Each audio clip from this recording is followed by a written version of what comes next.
Présence, mesdames et messieurs, bienvenue à ce prestigieux événement, prestigieuse conférence constituée de deux temps forts, keynote sur le thème, le mécanisme d'ajustement carbone aux frontières, menaces ou opportunités, suivi d'un débat sur la décarbonation, une condition sine qua non à l'export.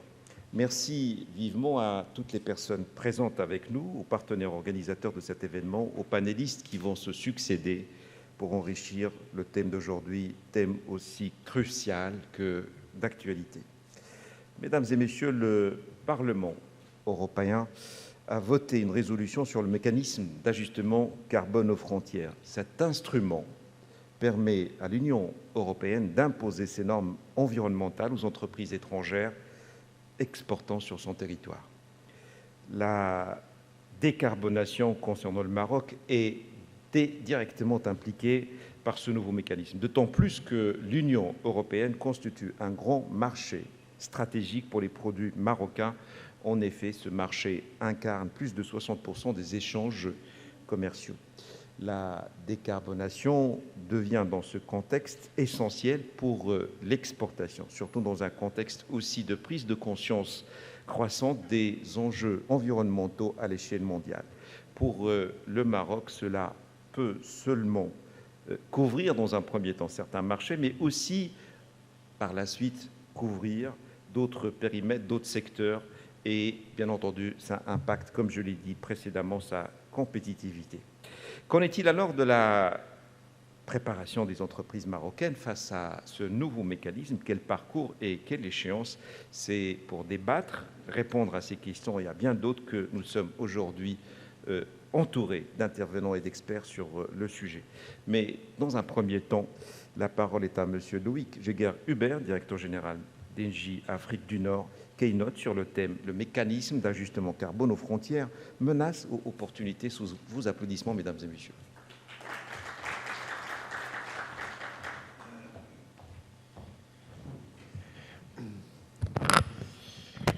Salam alaikum, mesdames et messieurs les présidentes et présidents, mesdames et messieurs les directrices et les directeurs, c'est un honneur d'être aujourd'hui présent à cette 11e, il me semble, édition de Logimed, avec plusieurs casquettes, il est vrai. Merci d'ailleurs à Mounir, cher Mounir, pour cette invitation. Et merci évidemment à Logimed et à la Fédération pour cette invitation. Donc oui, effectivement, là, avec plusieurs casquettes. Une première comme dirigeant d'entreprise, directeur régional d'Engie pour l'Afrique du Nord. Engie est leader de la transition énergétique partout dans le monde, particulièrement au Maroc. On est là depuis une centaine d'années dans les services à l'énergie, dans les énergies renouvelables, dans les infrastructures, à la fois gazières et électriques, et puis également dans le dessalement d'eau de mer, qui est un sujet majeur du fait du stress hydrique du royaume. Ici aussi, avec ma casquette ASMEX, l'association marocaine des exportateurs, et président de la commission des énergies propres, et donc très honoré de vous parler aujourd'hui de décarbonation qui, vous le verrez, touche le secteur des transports, le secteur de la logistique et particulièrement les industries exportatrices. En tant que président justement de cette commission des énergies propres de l'ASMEX et accessoirement patron d'Engie Afrique du Nord, je suis conscient, et nous sommes conscients, je crois, au sein de la commission de l'ASMEX, mais plus largement au sein de cette audience, de l'importance de la décarbonation pour le Maroc et pour le monde en général. Et nous avons tous un rôle à jouer dans cette révolution. La décarbonation de l'ensemble de notre économie et des industries exportatrices est un enjeu majeur, non seulement pour le Maroc, mais pour la planète tout entière.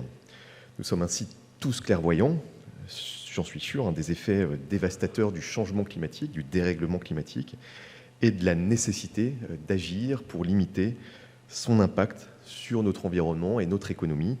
Les événements récents nous le rappellent encore cette semaine, quand on voit certaines inondations assez sérieuse. Alors c'est dans ce contexte, et Mounir le rappelait, qu'est entrée en vigueur le 1er octobre dernier, le 1er octobre 2023, la fameuse taxe carbone européenne, aussi connue sous le nom de MACF, Mécanisme d'ajustement carbone aux frontières, ou Carbon Border Adjustment Mechanism, CBAM. Ce dispositif a été adopté fin 2022 par la Commission européenne dans le cadre du Green Deal, un ensemble d'initiatives de l'Union européenne visant à atteindre la neutralité carbone et lutter contre le réchauffement, le changement climatique.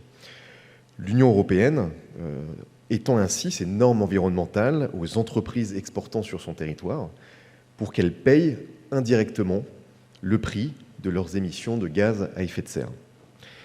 La taxe va ainsi s'articuler en 3 phases. Une première phase de transition a débuté au mois de novembre 2023, où pour l'instant, les importateurs doivent seulement déclarer les émissions carbone des produits importés. Alors, on en discutera très certainement durant le débat. Ça pose la question d'outils d'ores et déjà existants, vous le verrez, qui se mettent en place progressivement et qui vous permettent de réaliser notamment des audits énergétiques, des bilans carbone, avec aussi tout le processus de certification qui va avec. C'est seulement à partir de la deuxième phase, qui commencera en 2026, que les importateurs payeront ces émissions carbone.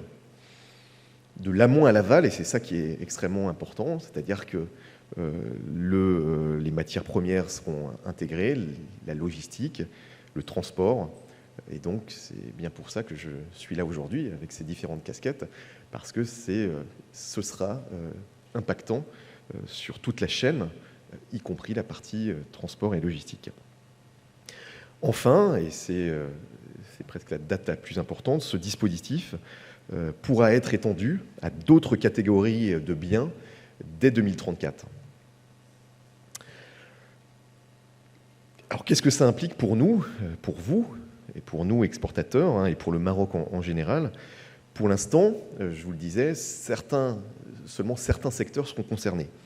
Les principaux secteurs concernés seront le fer et l'acier, l'aluminium, le ciment, les engrais, l'électricité et l'hydrogène.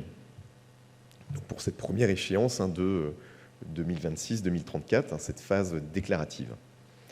Alors vous me direz du coup que la taxe affectera assez peu les exportations marocaines dans un premier temps. C'est vrai, elle touchera en grande majorité le secteur des engrais, vous l'avez compris.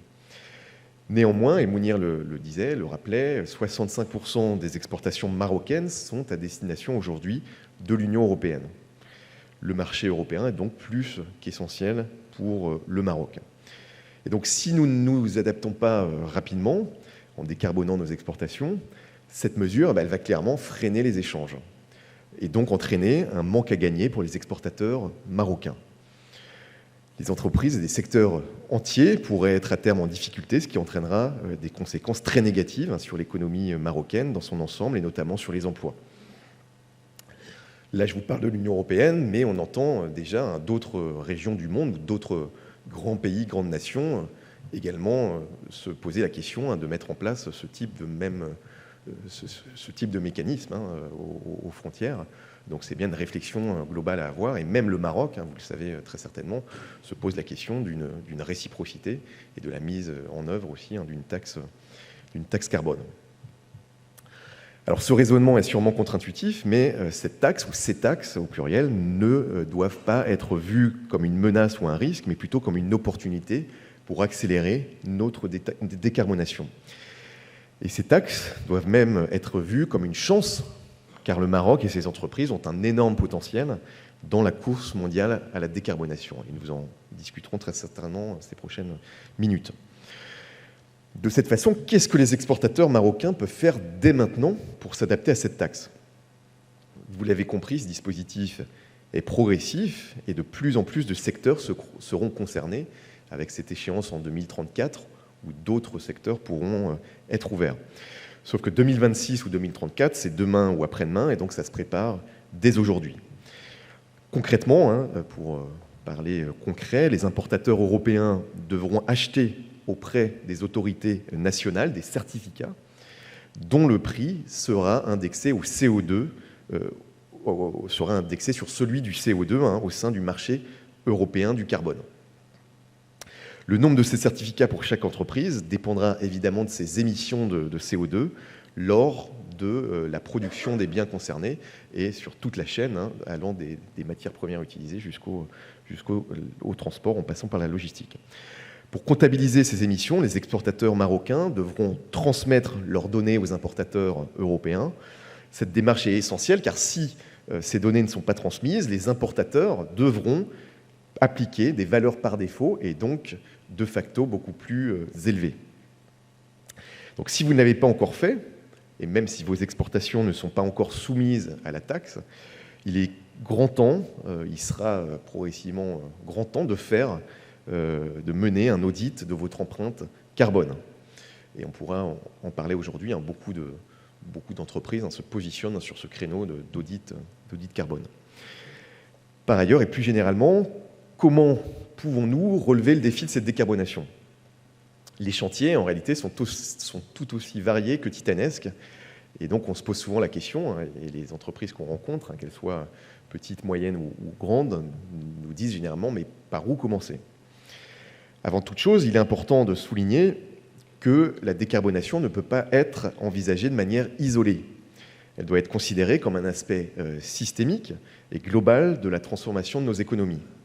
Les chaînes de valeur, hein, on a beaucoup parlé de ce concept de chaîne de valeur et qui n'a pas été inventé avec le Covid, hein, qui était déjà discuté par le passé.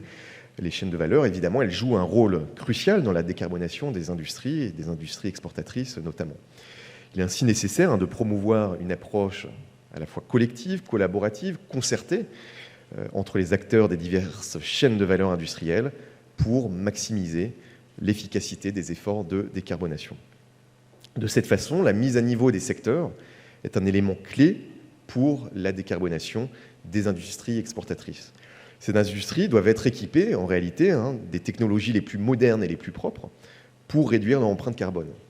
La mise à niveau des infrastructures est également essentielle pour permettre une transition efficace, notamment vers les énergies renouvelables. Mais une des premières étapes de cet effort de décarbonation est le renforcement de notre efficacité énergétique. C'est même la première étape, qui se traduit par une baisse ou une optimisation de notre consommation. Par exemple, la récupération de chaleur résiduelle d'énergie fatale est un très bon exemple de réduction d'empreinte carbone. Il y a déjà une réalité pour certaines entreprises au Maroc. Cette optimisation peut également s'appliquer dans une meilleure gestion de l'eau, dans une meilleure gestion des déchets, ou par l'utilisation de systèmes chaud-froid, notamment avec des cogénérations circulaires. De la même façon, la gestion durable et raisonnée des ressources va permettre de promouvoir une économie circulaire et donc de restaurer la biodiversité. La conception de produits durables, la réutilisation et le recyclage des matériaux, ainsi que la promotion de modèles d'affaires circulaires, va permettre de réduire notre consommation d'énergie, donc nos émissions de gaz à effet de serre, et donc notre impact sur les écosystèmes, et donc au final, décarboner nos économies.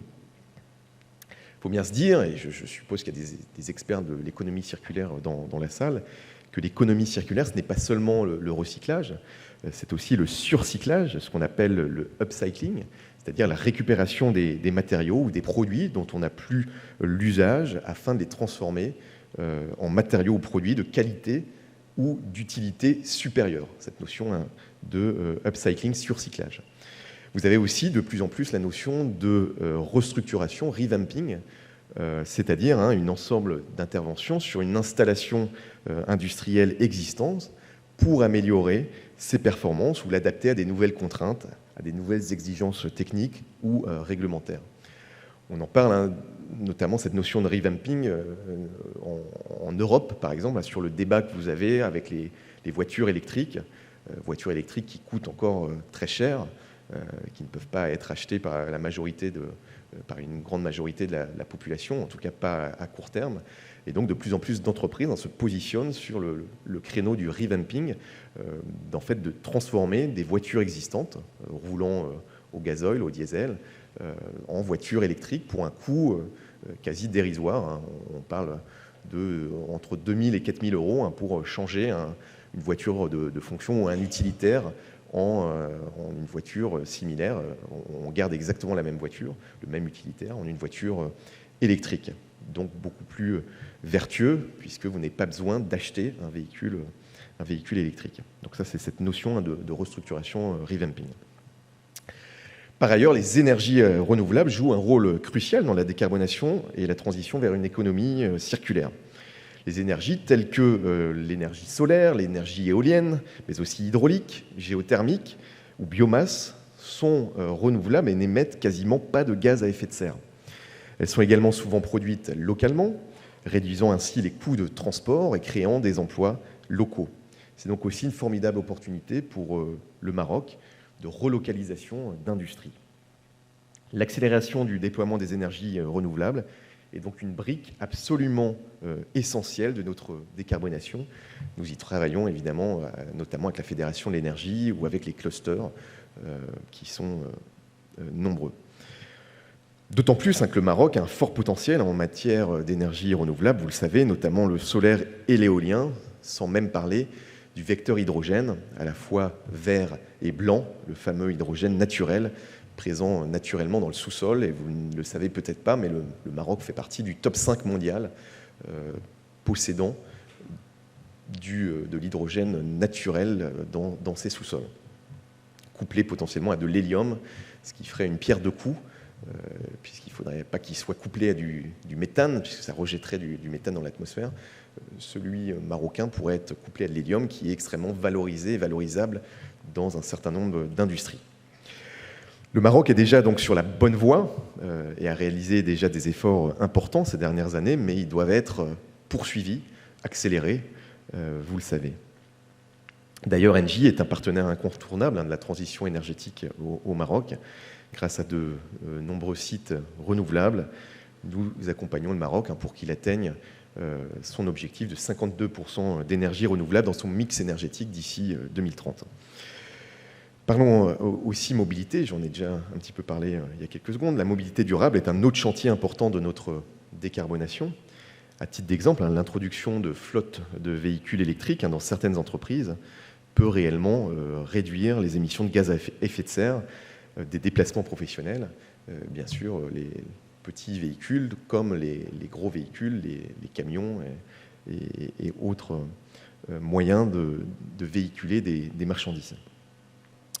Alors bien sûr, vous me rétorquerez que l'électrique est très lié à la production électrique nationale, qui est aujourd'hui, il faut le rappeler, à plus de 80% d'origine fossile. Je ne parle pas du mix énergétique, je parle de la production quotidienne d'électricité.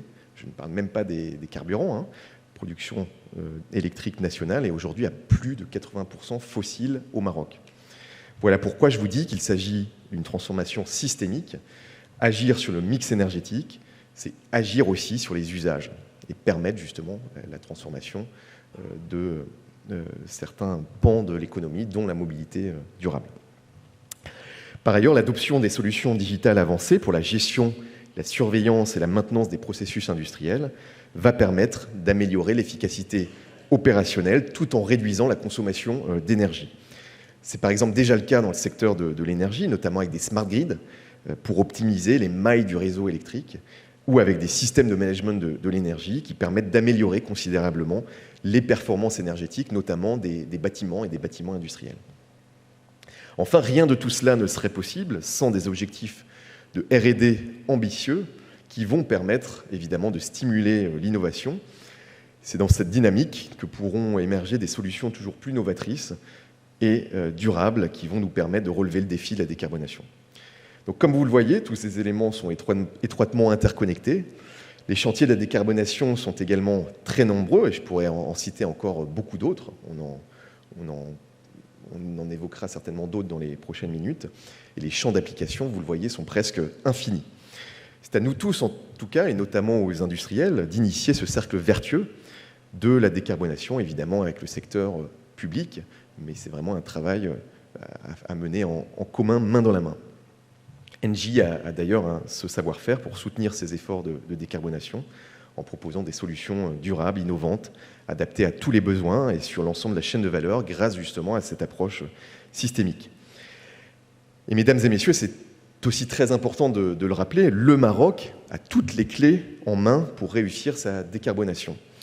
Il bénéficie notamment d'une volonté politique claire et très ambitieuse, d'une situation géographique idéale et d'un environnement des affaires très prometteur et de plus en plus prometteur, particulièrement en étant déjà une destination d'investissement importante et dynamique.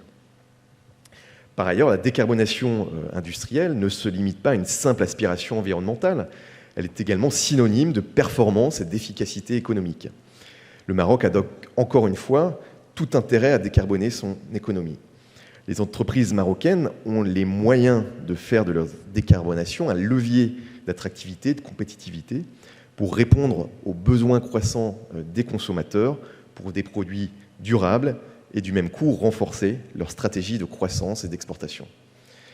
La décarbonation va aussi permettre au Maroc de renforcer sa croissance économique et sa souveraineté. Ces changements profonds vont par ailleurs créer des emplois locaux tout au long de la chaîne de valeur et aussi favoriser le développement économique régional. La décarbonation peut également permettre au Royaume de devenir un moteur de la dynamique internationale pour se positionner comme un hub incontournable entre l'Afrique, l'Europe, le Moyen-Orient et même demain les Amériques. La décarbonation va également améliorer l'intégration régionale et africaine du Maroc, mais aussi lui permettre de gagner des parts de marché, de développer ses partenariats commerciaux et d'attirer des investissements étrangers. De plus en plus aussi de banques et de financeurs incluent des critères ESG, vous le savez bien, centrés sur la diversité, l'équité, l'inclusion, nous en parlerons certainement, et de plus en plus d'acteurs sont aussi très engagés sur ces sujets. Et donc avancer sur la décarbonation, c'est donc potentiellement aussi avancer sur l'inclusion sociale et financière, et c'est une excellente nouvelle. Alors bien sûr, atteindre la neutralité carbone nécessite encore des efforts sans précédent. Je pense notamment à quelques mesures primordiales à mettre en place dès aujourd'hui, mais je sais que l'ensemble des acteurs y travaillent, notamment évidemment le développement d'un cadre juridique global plus intégré pour s'adapter aux nouvelles exigences réglementaires et environnementales, le déploiement, la généralisation de programmes de normalisation et de certification verte. On pourra en parler, il y a des premiers chantiers en la matière, et puis aussi l'obtention de financements adéquats. Il en existe déjà une grande diversité, comme les aides publiques à l'investissement, l'accompagnement à l'export, au travers notamment de la SMEX, mais aussi des facilités de crédit, des primes, de l'assistance technique. Il y a différents guides d'ailleurs sur le sujet qui ont été créés, notamment via le cluster ENR, l'AME ou la CGEM. Je vous invite vraiment à les consulter parce que, en fonction de la taille de votre entreprise, du secteur d'activité, vous pourrez voir tout ce qui vous est permis, autorisé aujourd'hui. Et il y a quand même un certain nombre de dispositifs intéressants qui vous permettent d'avancer, de faire des premiers pas assez intéressants en termes de décarbonation. Bref, de nombreux défis sont encore devant nous, beaucoup reste à faire, mais nous sommes franchement sur la bonne voie. En conclusion, je tiens à réitérer l'importance fondamentale de la décarbonation pour nos industries exportatrices, l'adoption aussi des énergies renouvelables pour notre économie et notre environnement. On sait que la législation a pas mal avancé sur le sujet. Il reste encore quelques décrets à être publiés, notamment sur la moyenne tension, et c'est primordial pour les moyennes et même certaines grandes entreprises qui ne sont pas reliées à la haute tension. Mais en tout cas, on sent que les choses avancent progressivement, qu'il est primordial évidemment de tout interconnecter. C'est des sujets transverses. Mais en tout cas, il est impératif d'agir, de collaborer pour promouvoir une approche holistique de la décarbonation. Et je crois que c'est aussi le sens de ces débats aujourd'hui et de l'opportunité qui nous est offerte d'en débattre, d'échanger avec la salle. Les exemples concrets que j'ai cités prouvent en tout cas que la décarbonation est bien plus qu'une simple contrainte. C'est une opportunité incroyable qu'il faut saisir dès aujourd'hui. Le Maroc, je vous l'ai dit, a un potentiel considérable et ces entreprises peuvent vraiment tirer le maximum de leur décarbonation, particulièrement en renforçant leur compétitivité, leur croissance et leur stratégie d'exportation. L'objectif est très ambitieux, j'en suis bien conscient, mais ensemble, dès aujourd'hui, nous pouvons construire un avenir durable, prospère et plus respectueux de l'environnement. Je vous remercie.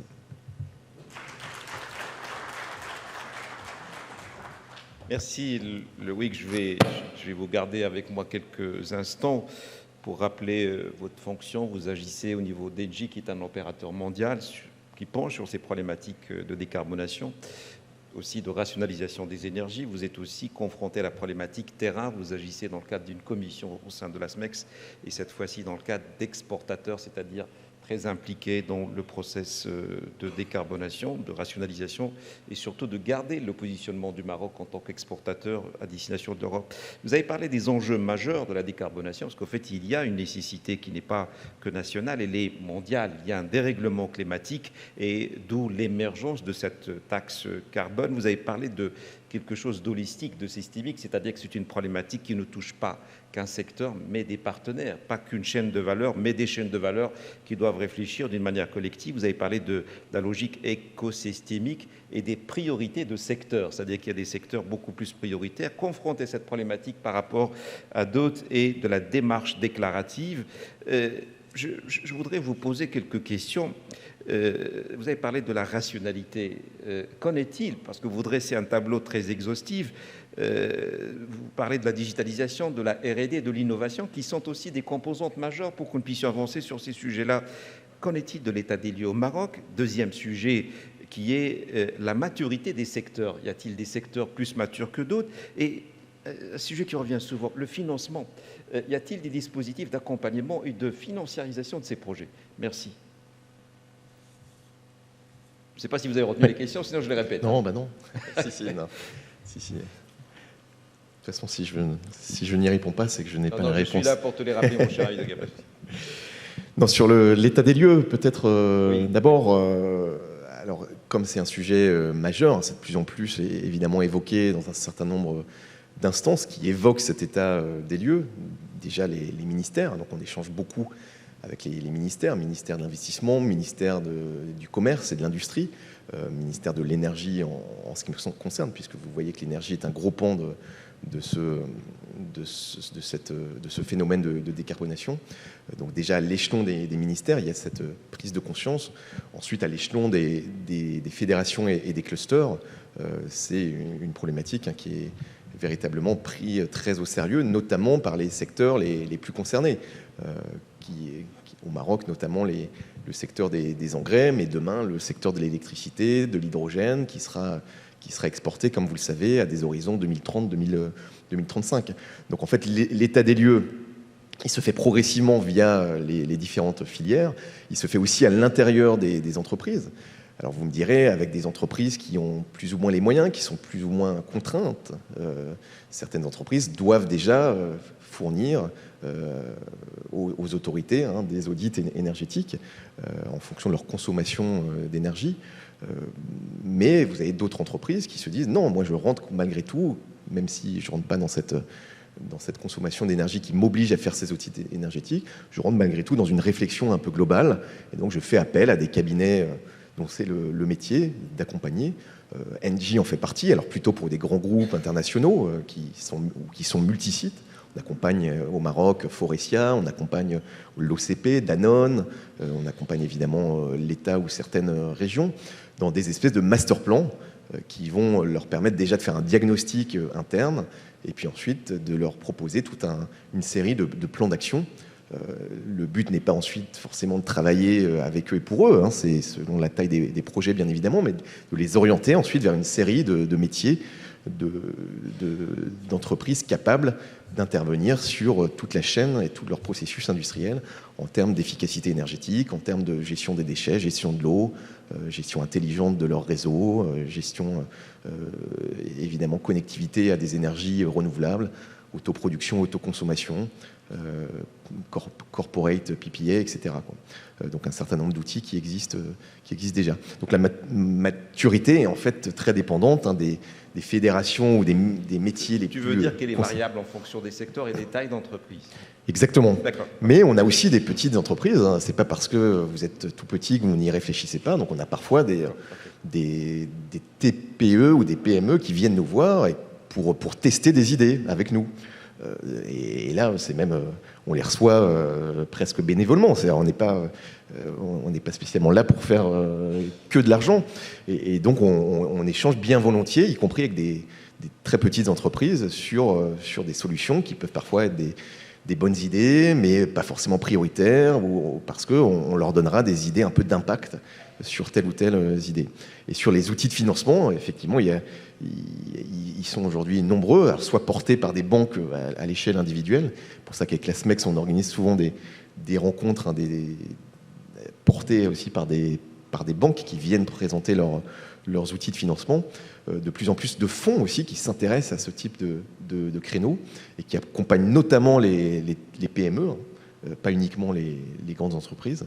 Et puis effectivement des dispositifs portés par Maroc PME par exemple, et également aussi de l'assistance technique, parfois quasiment portée par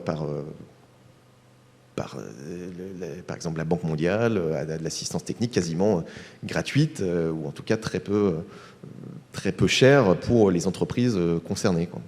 Merci Loïc. La salle reviendra par la suite pour vous poser vos questions. Je vais vous libérer, surtout que vous avez abordé une thématique qui cadre avec les enjeux de ce grand événement Logismed, à savoir la mobilité, la green logistique, vous l'avez évoqué. Je suis sûr et certain que la salle va réagir par rapport à cela, parce que c'est aussi un enjeu majeur, surtout quand on parle de la dimension holistique, c'est-à-dire que ce n'est pas que l'entreprise, c'est l'amont, c'est-à-dire ses partenaires avec lesquels il travaille, et aussi ses clients, et aussi forcément la logistique est impliquée parce qu'elle achemine des flux dans plusieurs sens et orientations. Merci encore d'être avec vous. Je vais vous rappeler tout à l'heure pour que vous puissiez nous rejoindre sous vos applaudissements, mesdames et messieurs. Deuxième temps fort, comme je l'ai souligné tout à l'heure, c'est-à-dire le sujet matriciel, à savoir la décarbonation, une condition sine qua non pour l'export ou à l'export. Et je vais inviter à mes côtés Madame Lambiane Rissessi, vous êtes directrice organisation risque Medz, Monsieur Youssef Fadil, directeur général de l'industrie au ministère de l'Industrie et du Commerce, et Madame Sarah Harrar, que j'ai vu tout à l'heure, vous êtes décarbonation manager groupe OCP. Sous vos applaudissements, mesdames et messieurs.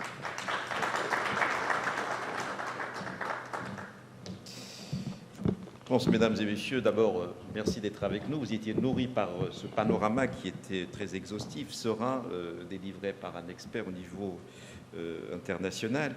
Je voudrais d'abord, dans un premier temps, vous remercier d'être avec nous et une présentation sommaire à tour de rôle et votre réaction par rapport à cette thématique est-elle d'actualité dans les environnements dans lesquels vous agissez? On va commencer par vous, madame. Allez-y. Je crois que vous avez un micro. J'espère qu'il fonctionne. Oui. Parfait. Allez-y. Donc, merci et bonjour à tous. Et je suis honorée de représenter M. Sma, qui est président du directoire de Medz, et ravie de participer à ce panel sur la décarbonation. C'est un panel effectivement qui s'adresse aux exportateurs, mais sachez que c'est aussi un sujet d'actualité pour Medz. Et donc pour moi, c'est l'occasion de présenter brièvement Medz. Nous sommes une filiale de la branche développement territorial du groupe CDG. Nous sommes un aménageur de zones industrielles et logistiques, je dirais de nouvelle génération, qui intègrent divers prérequis de compétitivité. Nous avons réalisé à ce jour 16 zones industrielles sur une superficie de 2600 hectares. Plus de 500 clients nous ont fait confiance et nos zones ont créé plus de 80 000 emplois. Donc, et nous sommes aussi, parce que c'est le sujet, l'exportation, nous sommes aussi concessionnaires de 6 zones d'accélération industrielle, donc des zones orientées vers l'export. Et je citerai Atlantic Free Zone à Kenitra, Mid Park à Noissor et la dernière, la zone Sousmassa à Agadir. Maintenant, au sujet... Votre réaction, justement, par rapport à cela, comme on est dans le cadre de l'export, quelle est votre perception par rapport à cela? J'ai posé une question sur la maturité de certains secteurs. Est-ce que vous sentez cette maturité par rapport aux zones que vous gérez? Oui, effectivement. Donc, au sujet effectivement de la décarbonation, je pense que M. Loïc a tout dit par rapport à l'importance de ce sujet, par rapport à l'enjeu de compétitivité qu'il représente pour les industriels. Et par rapport à nous, effectivement, moi je le sens personnellement au niveau de nos zones, notamment la zone dédiée au secteur de l'automobile, qui sont aujourd'hui mobilisés pour décarboner leur industrie. Nous avons souvent des échanges par rapport à ce sujet. Et donc aujourd'hui, pour les industries exportatrices, elles ne peuvent qu'intensifier leurs efforts pour décarboner et réduire leur empreinte carbone s'ils veulent, je dirais, maintenir et sécuriser l'accès de leurs exportations vers les pays européens, vers le marché européen. Et on l'a dit, s'il y a cette accélération, c'est parce qu'il y a eu l'introduction du mécanisme d'ajustement carbone aux frontières. Je dirais aussi, et ce qui m'amène à dire qu'effectivement c'est un enjeu de compétitivité et ce n'est plus un choix pour ces exportateurs. Bien évidemment, ça implique beaucoup de changements pour les exportateurs et ça passe essentiellement par de gros investissements dans les énergies renouvelables, dans l'efficacité énergétique, dans la mobilité durable et d'autres secteurs. Et bien sûr, la question du financement se pose pour certains exportateurs. On reviendra sur ce sujet, sur le sujet de la financiarisation de ces projets, on reviendra là-dessus, c'est surtout au niveau de la maturité, mais je reviendrai vers vous par rapport à d'autres questions. Merci. Si Youssef Fadel, vous êtes impliqué directement dans ce process, vous êtes directeur général de l'industrie au ministère, je ne vais pas vous demander de présenter le ministère, donc il s'impose par déjà sa connaissance au niveau de notre environnement. Quelle est votre perception par rapport à cette problématique? Elle est d'actualité. Est-ce une contrainte? Est-ce une opportunité, comme l'a posé notre ami Loïc pour le Maroc? Quelle est votre perception de la maturité des entreprises marocaines par rapport à cette je dirais, réalité? Je ne dirais pas contrainte. Merci, Sefra. Donc, je tiens tout d'abord à remercier les organisateurs de Logismed pour l'invitation et pour le choix de cette thématique, qui est la thématique de la décarbonation, qui est une thématique d'une extrême importance pour notre pays et pour notre industrie. Comme vous le savez, on est actuellement dans un contexte difficile, un contexte énergétique difficile, des changements climatiques. Dans ce contexte, les pays s'attellent à accentuer donc leurs efforts pour assurer cette transition vers une production à bas carbone. Donc, le Maroc est parmi ces pays qui ont fait de la décarbonation de son économie et de son industrie l'une de ses priorités. Et la décarbonation est aujourd'hui, c'est une orientation royale. Et je rappelle que Sa Majesté a appelé dans le message royal adressé aux participants à la première édition de la Journée nationale de l'industrie à l'accélération de la décarbonation de l'industrie pour assurer sa montée en gamme. Donc aujourd'hui, la décarbonation, c'est clair, c'est un choix stratégique auquel tout le monde s'inscrit aujourd'hui. Donc au-delà de cette taxe carbone qui a été instaurée par l'Union européenne, et c'est tout à fait normal, donc c'est une décision souveraine que nous respectons, donc c'est une barrière réglementaire. Il y a quelques acteurs qui peuvent l'appréhender comme une barrière à l'export, mais c'est une décision souveraine qu'on doit respecter. Et nos entreprises aujourd'hui exportatrices doivent se conformer à cette nouvelle donne, comme ils le font pour se conformer aux différentes normes ou exigences imposées par les marchés ou par les clients. Donc à ce niveau-là, il n'y a pas de problème. Nous, on la voit comme une opportunité et ce n'est pas comme une menace pour notre industrie.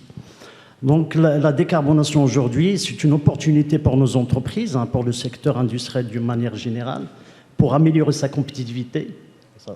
Ça va permettre de réduire la facture énergétique de notre industrie. Il y a un enjeu de rationalisation à l'intérieur, au-delà de la décarbonation. Les entreprises sont poussées à rationaliser leur gestion etc. énergétique. Tout à fait, exactement. Évidemment, la décarbonation, c'est une affaire de tout le monde. Hein. Ce n'est pas une affaire de l'entreprise, c'est l'affaire de l'ensemble des opérateurs publics et privés. Et nous devrons tous se mettre dans cette voie et réunir toutes les conditions nécessaires pour assurer et accélérer ce processus de décarbonation de notre industrie, comme l'a appelé Sa Majesté le Roi, que Dieu l'assiste. Merci beaucoup, Si Youssef. On reviendra sur les autres sujets, notamment les dispositifs d'accompagnement, de sensibilisation, parce que je pense que le ministère réfléchit aussi dans cette logique systémique. Sarah, merci d'être avec nous. Vous êtes décarbonateuse, manager au niveau de l'OCP.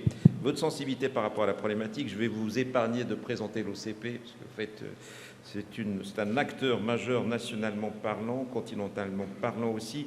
Votre perception de la problématique, ce n'est pas qu'un slogan, je pense, ce n'est pas du tout que de la cosmétique, on va dire, du marketing, parce que beaucoup de gens nous disent aussi, nous parlent de cela sous cette forme linguistique. Je pense que c'est une réalité pour vous. Comment vous la percevez ? Bonjour à tous. D'abord, merci beaucoup de m'avoir invité à cette discussion cruciale. Je suis, comme vous l'avez dit, Harar Sarah, manager décarbonation au sein d'OCP Group, et je suis particulièrement intéressée de discuter un sujet qui me tient à cœur, qui est la décarbonation. En ce qui concerne OCP, il a mis en place une stratégie de décarbonation qui est assez agressive et ambitieuse. En effet, OCP s'est engagé pour atteindre la neutralité carbone sur son scope 1 et 2 d'ici 2030 et sur ses 3 scopes en 2040, qui est quand même 10 ans à l'avance des accords de Paris. Quoique, quant au sujet et à la thématique de notre table ronde, je ne peux qu'être parfaitement alignée et d'accord. Quoique le lien entre la décarbonation et l'exportation, il est assez complexe, vu qu'il doit tenir compte de plusieurs aspects.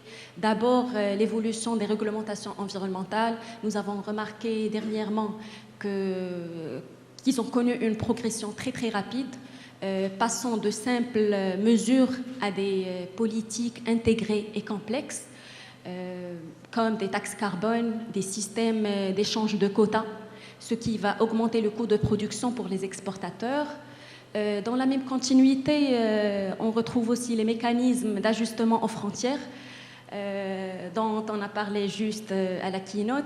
Ces mécanismes taxent les importations tenant compte de leur empreinte carbone.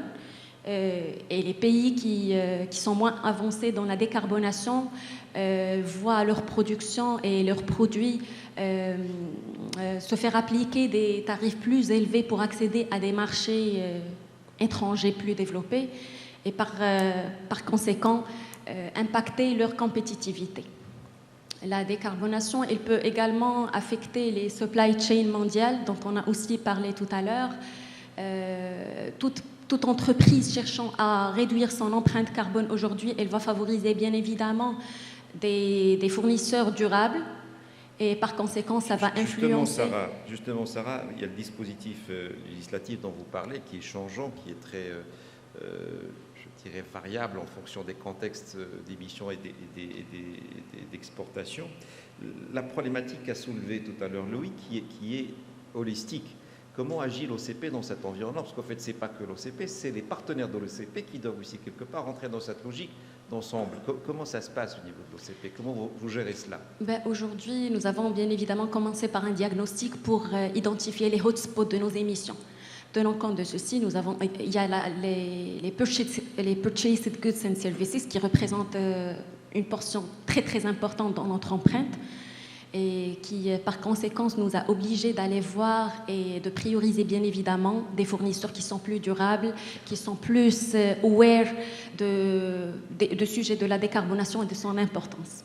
Merci infiniment. Est-ce qu'au niveau de la réception des produits que vous exportez, vous sentez qu'il y a cette exigence qui est là, qui s'impose au niveau international? Est-ce que c'est concret? C'est bien évidemment concret, et même avant l'application du CBAM, même avant l'entrée en rigueur du MACF, nous avons reçu pas mal de demandes des clients qui sont dans les Advanced Economies, nous demandant l'empreinte des produits qu'ils achètent. Pas qu'européens, je suppose.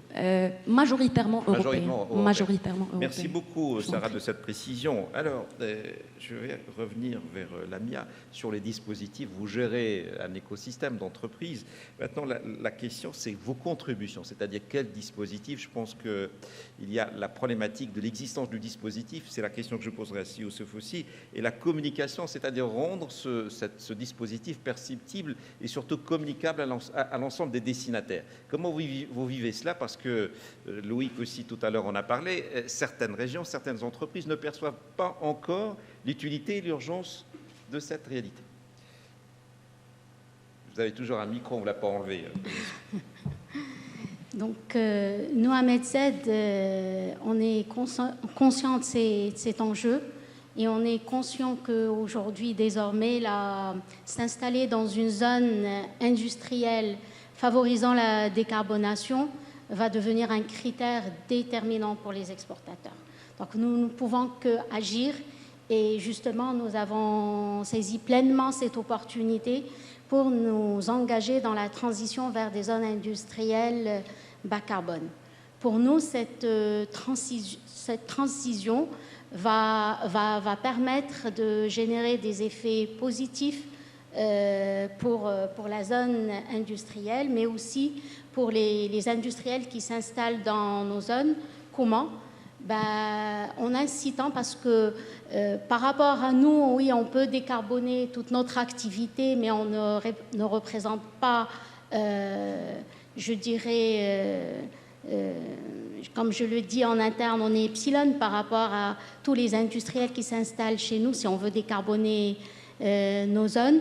Donc, comment on peut faire? C'est en incitant les industriels qui sont implantés dans nos zones à réduire leurs émissions de gaz à effet de serre en introduisant des prescriptions ambitieuses en faveur de la décarbonation dans nos cahiers de charges. Comme on fait aussi, c'est en proposant à nos industriels des solutions énergétiques intégrées grâce à l'expertise d'une filiale du groupe CDG qui est INE, qui propose aujourd'hui une offre de valeur innovante et qui a déjà approché nos industriels qui sont installés notamment dans Atlantic Free Zone et Mid-Park, et aussi en favorisant, et ça c'est très important, en favorisant les synergies entre les différents industriels qui sont installés dans nos zones, et cela se traduira notamment par le développement d'un écosystème au sein de la zone, favorisant les échanges de ressources. M. Loïc a parlé tout à l'heure de chaleur fatale, peut-être demain il y aura on peut imaginer des échanges d'énergie, de produits au sein d'une même zone.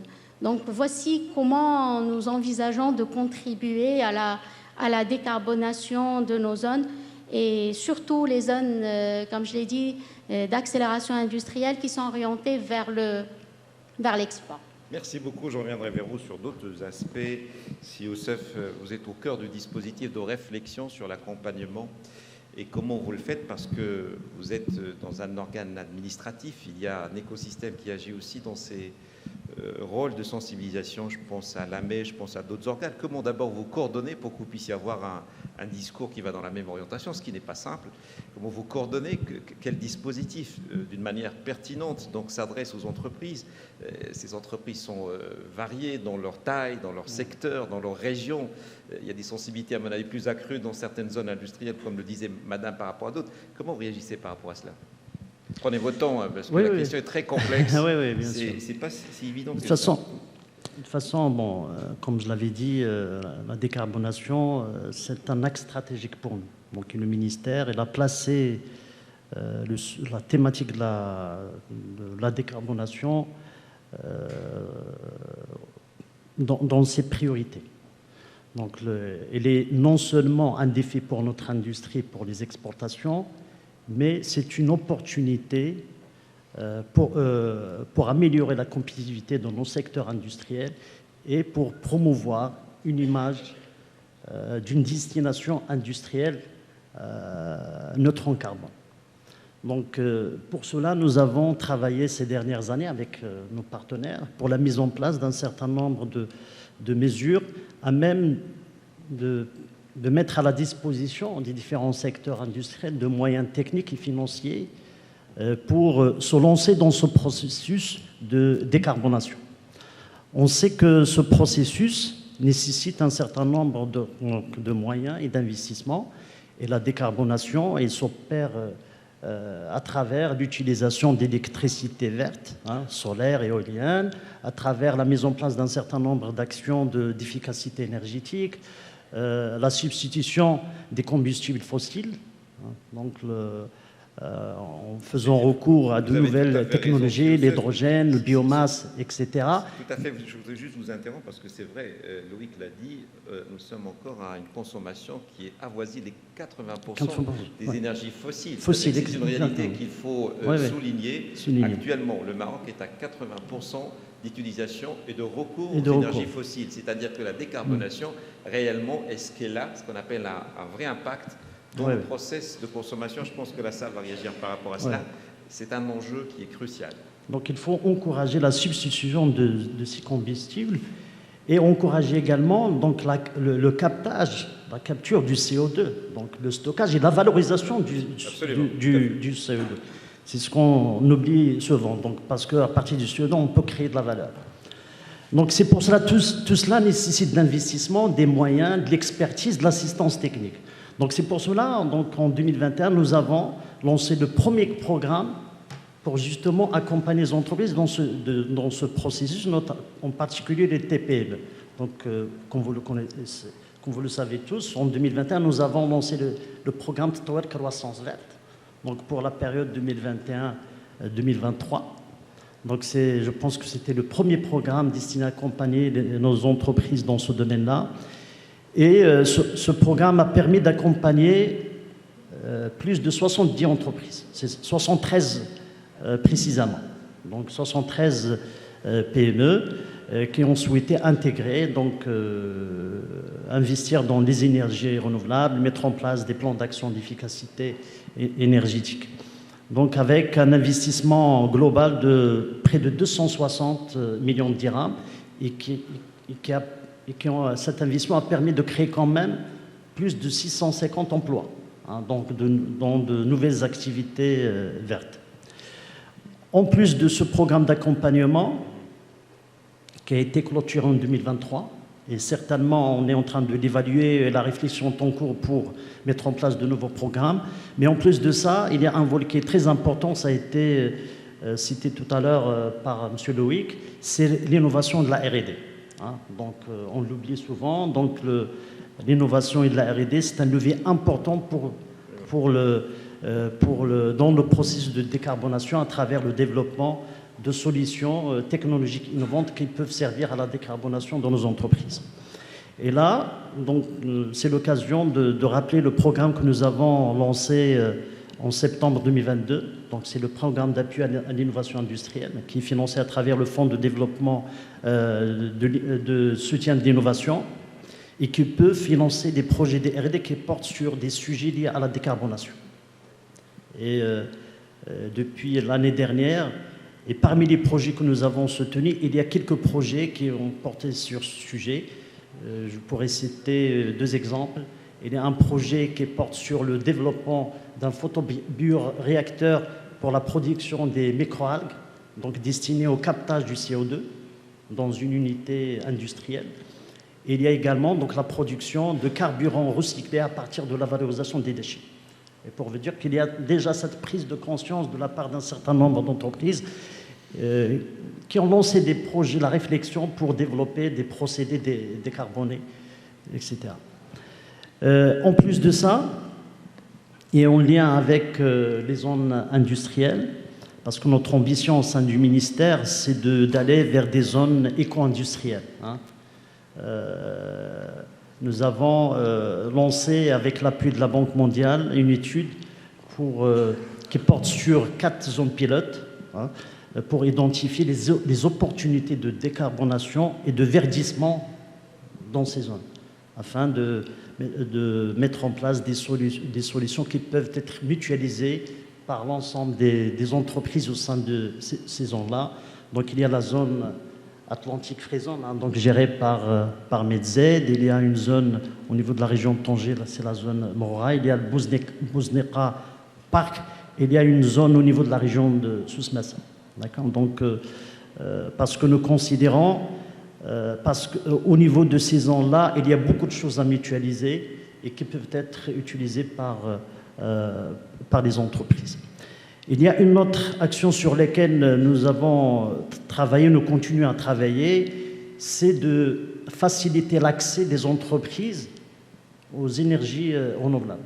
Donc nous menons un certain nombre d'actions avec les différents partenaires, donc le ministère de la Transition énergétique, l'AMI, etc., donc tous les intervenants concernés pour connecter les entreprises et les zones industrielles en énergie renouvelable. Donc il y a pas mal d'initiatives qui ont été lancées. Donc la réflexion est toujours en cours et le ministère ne ménagera aucun effort donc, pour mettre en place donc, les mesures qui s'imposent pour aider nos entreprises à aller vers cette transition, accélérer leur transition vers une production à bas carbone. Merci beaucoup, Youssef, de ce dispositif d'accompagnement que vous apportez dans le cadre écosystémique. Sarah, les dispositifs que vous mettez à disposition d'abord de ce qu'on appelle vos propres clients internes, c'est-à-dire les collaborateurs pour qu'ils puissent être sensibles. Vous avez plusieurs organes de production au sein du groupe OCP, vous avez des partenaires. Comment se fait cet accompagnement pour que vous puissiez être décarboné, compétitif, vous puissiez aussi garder ce qu'on appelle votre positionnement stratégique au niveau international? Aujourd'hui, au sein d'OCP, nous faisons beaucoup de communication par rapport à la décarbonation et tous les enjeux liés à la décarbonation. Et par rapport à l'écosystème, OCP aujourd'hui, à travers son écosystème, bien évidemment, se positionne comme locomotive de développement durable. En effet, notre stratégie de décarbonation, elle est basée principalement sur l'accélération des technologies et de la R&D. Et au sein, bien évidemment, de l'Université Mohamed VI Polytechnique. Et à travers ceci, OCP vise à mettre à disposition et à faciliter l'accès à l'ensemble des acteurs marocains, internes ou externes, à ces technologies de pointe. D'ailleurs, récemment, le ministère de la Transition énergétique et du Développement durable et l'Université Mohamed VI Polytechnique ont signé un partenariat qui soutient l'accélération des technologies vertes et l'entrepreneuriat vert. Donc il y a la centralité du capital humain au sein du dispositif pour que vous puissiez décarboner davantage. En effet. Merci beaucoup. Dernier tour de questions qui concernent parce que vous êtes exprimé sur votre sensibilité, l'actualité de la problématique au sein de vos environnements, des dispositifs. Maintenant, les perspectives. Qu'en est-il d'ailleurs, que ce soit au niveau de Medz ou du ministère? Comment donc on a une contrainte, on a une échéance, comment peut-on soit accélérer, soit sensibiliser, soit générer plus de valeur au sein de nos entreprises pour qu'elles puissent relever ce défi? Loïc, je reviendrai à chaque fois sur Loïc, parce qu'en fait, il nous a dressé ce tableau.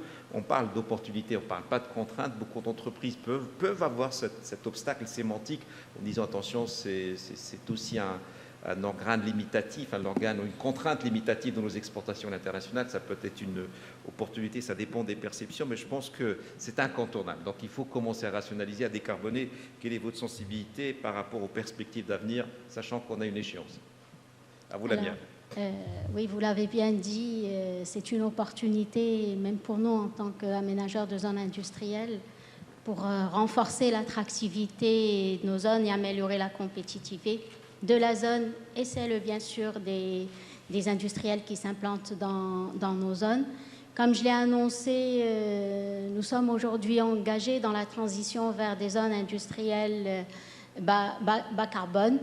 Et à ce titre, nous avons déjà mené des actions, notamment l'élaboration d'un référentiel de décarbonation d'une zone industrielle qui s'articule autour d'une démarche empreinte carbone et de 7 leviers de décarbonation. On retrouve dans ces 7 leviers, bien sûr, l'aménagement durable, la construction durable, la mobilité durable, l'énergie, qui est un levier majeur de décarbonation de nos zones. Il y a aussi l'eau qu'on peut recycler, la gestion des déchets. Vous le savez, les zones industrielles génèrent beaucoup de déchets qu'on peut aussi réutiliser pour d'autres usages. Et je citerai aussi la digitalisation. Nous y avons aussi pensé comme levier de décarbonation de nos zones. Maintenant, pour l'avenir, nous avons voulu aller encore plus loin que ce référentiel, que de décarboner notre propre activité, parce que ce référentiel s'adresse plutôt à nous en tant qu'aménageurs. Et nous avons engagé un processus d'élaboration d'une stratégie de décarbonation pour définir, je dirais, des trajectoires de décarbonation à long terme avec des objectifs clairement définis. Et pour ça, nous allons impliquer avec nous les industriels qui sont installés dans notre zone. En fait, nous avons choisi un site pilote, c'est celui d'AFZ, Atlantic Free Zone. C'est notre choix s'est porté sur cette zone. Donc, les industriels de cette zone vont contribuer à cette démarche et ils vont aussi contribuer à l'élaboration d'une feuille de route de la décarbonation de la zone. On a eu, monsieur on a parlé, donc effectivement la Banque mondiale et le ministère du Commerce et de l'Industrie nous ont approchés et tant mieux, nous avions tous les deux choisi cette zone Atlantic Free Zone comme site pilote. Et donc, nous allons travailler ensemble. On va démarrer très bientôt. Et on a déjà démarré avec le ministère de l'Industrie. Et très bientôt, nous allons démarrer cette étude. Et donc, notre objectif, effectivement, c'est d'avoir une vision d'avenir et que ce ne soit plus un effet de marketing. Mais vraiment apporter du concret, que ça soit du concret. Merci beaucoup, Lamia. Je pense que vous avez saisi la question, les perspectives et surtout la feuille de route pour que nous puissions décarboner encore plus, sortir des... Parce que ce n'est pas une fatalité de consommer encore 80% des énergies qui ne sont pas renouvelables, fossiles. Donc c'est aussi un handicap, surtout qu'on a un enjeu majeur qui est la compétitivité de notre offre exportable. Que pensez-vous? Quelles sont les perspectives? Comment vous les prévoyez? Ouais. Merci. Donc, comme je l'ai souligné au début, donc Sa Majesté le Roi, que Dieu l'assiste, appelait dans le message royal adressé aux participants de la première édition de la Journée nationale de l'industrie à se préparer pleinement à inaugurer une nouvelle ère industrielle, donc portée vers et par la notion de souveraineté. Donc, elle a fixé un certain nombre de priorités dans l'accélération de notre transition durable. À partir de là, donc, il est évident que la décarbonation sera un sujet prioritaire dans la future stratégie industrielle en cours de validation. Donc, ce sera un enjeu majeur sur lequel nous devrons doubler d'efforts ensemble. Donc, tous les opérateurs publics, privés, tous les opérateurs publics concernés et les opérateurs privés. Et nous imaginons donc l'accélération de ce processus à travers un certain nombre d'axes majeurs sur lesquels nous devrons travailler ensemble. Premièrement, du côté opérateurs privés, ils doivent inscrire la décarbonation dans leur stratégie de développement. Ils doivent percevoir cette décarbonation comme un investissement rentable et ce n'est pas comme un coût. Si on le considère en commun coût, donc il y aura toujours cette hésitation. Donc c'est un investissement donc, rentable pour l'avenir. Ça va permettre d'améliorer leur compétitivité et de se positionner sur les marchés à l'export. Et du côté pouvoir public, nous devrons réunir toutes les conditions nécessaires pour réussir ce processus de décarbonation des différents secteurs industriels. Et cela passera par, il faut renforcer les actions de sensibilisation, de communication. Ça, on le fait, on essaie de le faire avec l'ensemble des fédérations professionnelles. Il faut renforcer les moyens d'accompagnement, comme je l'ai dit, donc ça nécessite de l'assistance technique, de l'expertise, de l'investissement. Donc il faut mettre en place des programmes pour accompagner les entreprises. 3, il faut donner de la visibilité aux opérateurs, c'est-à-dire il faut définir des feuilles de route sectorielles, parce que chaque secteur a ses propres spécificités, etc. Donc, et tous les secteurs ne sont pas au même état d'avancement en termes de ce processus. Il y a des secteurs qui sont déjà en avance par rapport à d'autres, donc on doit les aider par la définition donc, des feuilles de route sectorielles. Nous avons déjà commencé par le secteur de la cimenterie, donc avec l'appui de la BIRD, il y a eu déjà une feuille de route de neutralité carbone à horizon 2050 qui a été définie. On est en train de faire la même chose pour le secteur agroalimentaire, donc en partenariat avec la FENAGRI. Donc on est en train de préparer les cahiers de charges pour lancer une étude sur la feuille de route pour le secteur. Et nous devrons faire de même pour l'ensemble donc, des secteurs industriels. Donc pour, faire l'état des lieux, faire le diagnostic, faire des benchmarks et définir un plan d'action pour l'implémentation donc, des différentes solutions de décarbonation et bien évidemment faire cette vulgarisation en présentant des bonnes pratiques pour chaque secteur pour faciliter donc, la tâche aux entreprises industrielles. Merci beaucoup, Siousse. Vous avez évoqué un paradigme complexe, effectivement, pour que nous puissions agir à plusieurs niveaux et sûr de travailler avec les secteurs, parce que chaque secteur a sa spécificité et son degré d'avancement sur la problématique. Sarah, les perspectives. Je sais que vous agissez dans le cadre d'un dispositif, l'OCP, de l'Université Mohamed VI, donc il y a la dimension réflexion, innovation, digitalisation, pour que l'avancée soit multidimensionnelle, pas uniquement sur les outils de production. Absolument. En effet, c'est essentiel d'avoir cette approche pour justement réussir ce challenge. Je citerai Monsieur le Président. En fait, il a toujours dit que notre vision du développement durable, elle est profondément ancrée dans notre ADN et elle fait partie intégrante de notre raison d'être aujourd'hui. C'est dans ce sens que, comme j'ai mentionné tout à l'heure, la stratégie, elle est plus ou moins anticipative. On est en avance des accords de Paris, on a pris des engagements qui sont assez stricts et assez contraignants, mais on s'appuie beaucoup et on investit énormément sur tout ce qui est accélération des solutions vertes.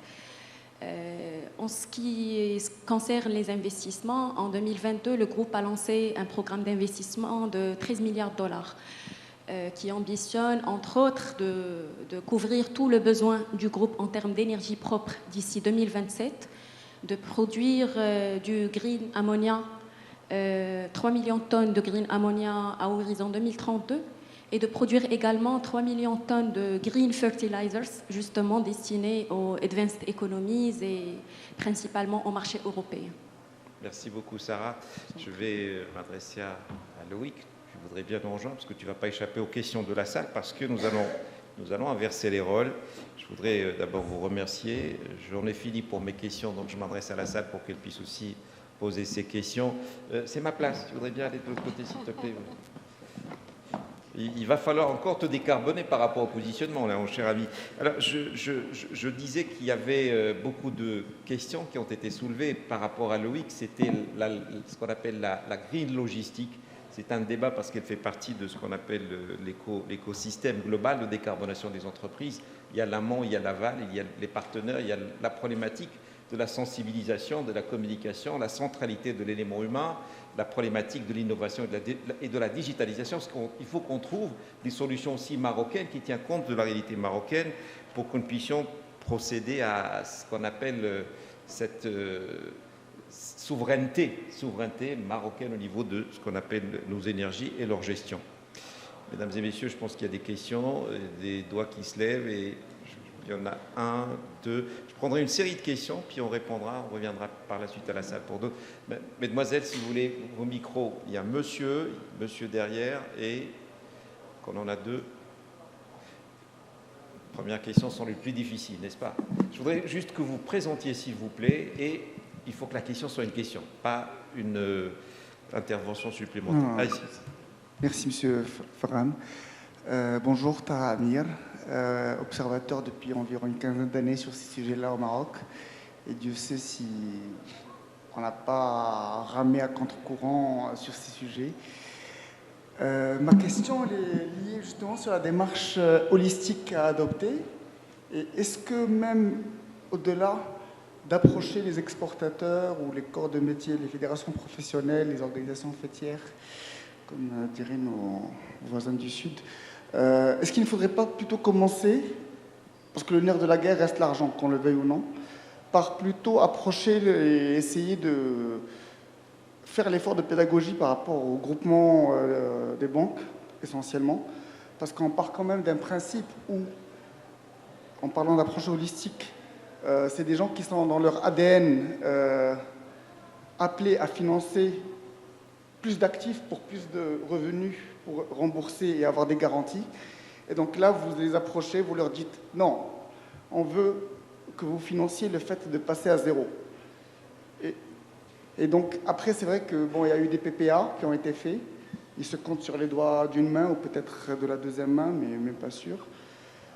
Et donc, toujours pareil, les fonds d'investissement, la surface financière, par rapport à l'effet, comme dirait l'autre, un peu, on est un peu comme le caillou au milieu de l'océan, parce que finalement, ce que subit le Maroc ou ce que subit les pays du sud de la Méditerranée n'est qu'un effet indirect de la guerre Union européenne-Chine, et que de toute façon, la Chine est déjà plus prête à la décarbonation que l'Europe elle-même, avec leur capacité à mettre les bouchées doubles quand c'est nécessaire. Merci.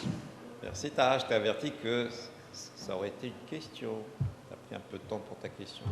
Alors tu t'adresses aux financiers, c'est ça, la problématique de la financiarisation. De toute façon, chacun aura le droit de répondre sur la question. Monsieur, micro. Je crois qu'on a assommé les filles avec nos questions, elles ne suivent plus. Alors, il y a un doigt au fond de la salle. Je reviendrai vers monsieur. Les panélistes, j'espère que vous retenez les questions. Loïc, ça va, tu suis? Ouais, bien. Ayman Cheikh, bonjour, société IoTs. Donc ma question concerne un peu la grille logistique. La grille logistique. La grille logistique, exactement. Je salue tout d'abord la qualité des intervenants et des interventions. Et aussi l'initiative du choix d'une zone industrielle pour la décarbonation, notamment la zone Atlantique franche.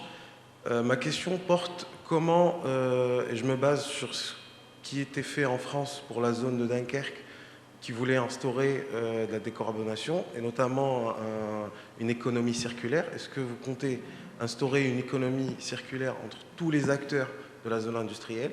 Si oui, comment comptez-vous faire en sorte d'obtenir les données des industriels qui sont souvent réticents à partager leurs données d'entreprise?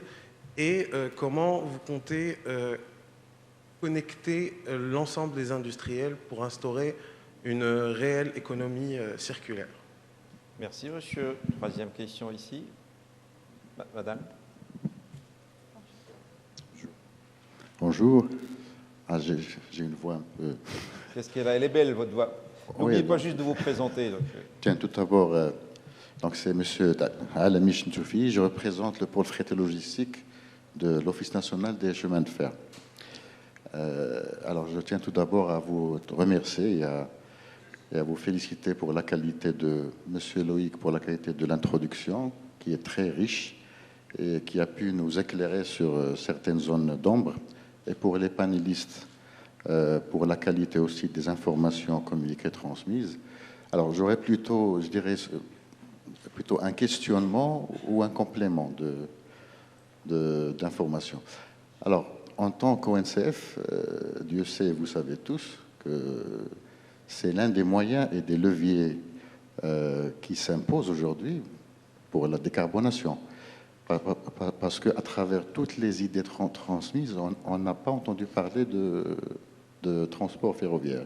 Surtout, madame, quand vous parlez, quand vous citez... On savait que vous étiez là, donc on vous a laissé l'occasion d'en parler. Donc. Non, c'est bon. Donc c'était juste un petit complément en fait, parce que quand vous parlez de zones durables, ça passe aussi par une connectivité ferroviaire qui va permettre de réduire considérablement, aussi bien pour le ministère de l'Industrie.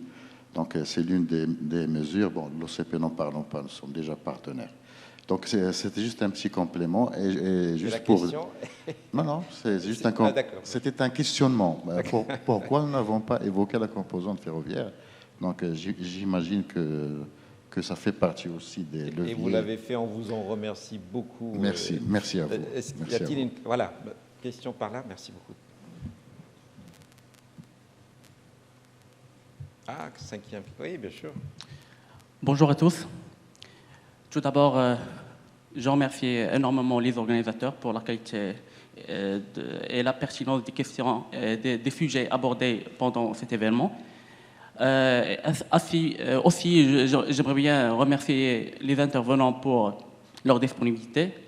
Alors, ma question est assez simple, c'est que j'aimerais bien connecter les sujets abordés de la première journée, c'est la logistique urbaine et l'immobilier logistique et industriel. Donc, ma question est adressée à M. Fadel pour savoir les stratégies adoptées par les ministères pour la décarbonisation de la logistique urbaine ainsi l'immobilier logistique et industriel. Merci. Effectivement, c'est une bonne question sur toutes les problématiques de mobilité urbaine, parce que c'est vrai, il faut décongestionner les villes si on veut aussi apporter une qualité de vie aux urbains. Juste là en face.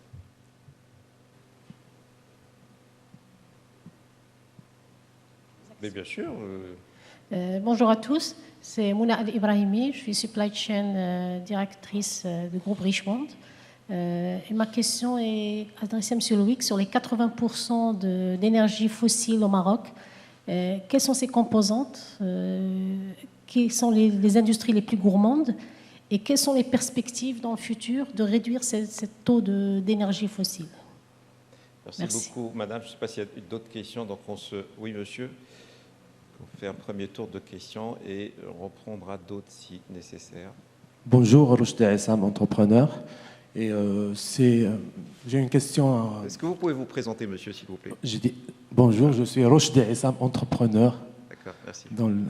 Et j'ai une question concernant les aides qu'on donne aux thermiques. Est-ce que le ministère projette de faire de même au transport décarboné? Parfait, voilà. Merci beaucoup. Merci. J'ai vu un doigt se lever ici. Vous savez qu'on est aussi suivi par des outils digitaux. Il y a des gens qui nous suivent en mode distanciel. Il y a une question qui est parvenue sur l'autoproduction, parce que ça pourrait être aussi une solution, c'est-à-dire de générer sa propre énergie propre, sa propre électricité. Pourquoi nous n'en sommes pas encore à ce niveau-là? Je vous laisse bien sûr le plaisir de répondre aux questions qui ont été posées pour la salle. Allez-y, si vous souhaitez peut-être commencer, puis Loïc, puis Sarah, puis Lamia. Oui, merci pour ces questions pertinentes. Je commencerai par la question concernant les zones industrielles. Donc, ce que vous avez évoqué est tout à fait pertinent. Hein, donc et c'est ça l'objet de l'étude que nous avons lancée avec la Banque mondiale. C'est pour justement définir ces aspects-là. Hein. D'accord. Donc, comment on va mutualiser les choses, des moyens entre les entreprises, comment on va les connecter, comment on va connecter ces zones industrielles, etc. Donc, l'étude elle a pour objectif de répondre à ces questions. Donc, en ce qui concerne la décarbonation logistique, transport, etc., Nous, on ne peut pas dissocier donc, la décarbonation de l'industrie de la mobilité ou de la logistique, parce que s'il y est, quand on parle de la décarbonation d'un produit industriel, c'est toute la chaîne de valeur, depuis la production de la matière première jusqu'à la livraison, donc passant par la chaîne logistique du transport. Donc c'est important, donc c'est pour cela que j'ai parlé d'un chantier national. Hein. Donc oui, on parle, nous, en tant que ministère, on se focalise sur la décarbonation de l'industrie, mais le gouvernement il se focalise sur la décarbonation de l'économie. Donc chaque département ministériel il a son plan d'action pour décarboner son secteur d'activité. Et au niveau du ministère des Transports, il y a un certain nombre d'actions. Donc il y a cette perception holistique de la problématique. Exactement. Donc, parfait, merci. Parce qu'on parle de la décarbonation de l'économie. D'accord, tout à fait. Bien sûr, parmi les secteurs les plus importants concernés, donc il y a bien. Donc je pense qu'il y a l'enjeu, Madame a posé la problématique de ce qu'on appelle la mobilité urbaine. Donc elle est aussi cadrée dans cette réflexion globale. Oui, oui, parfait, bien sûr. Voilà, donc.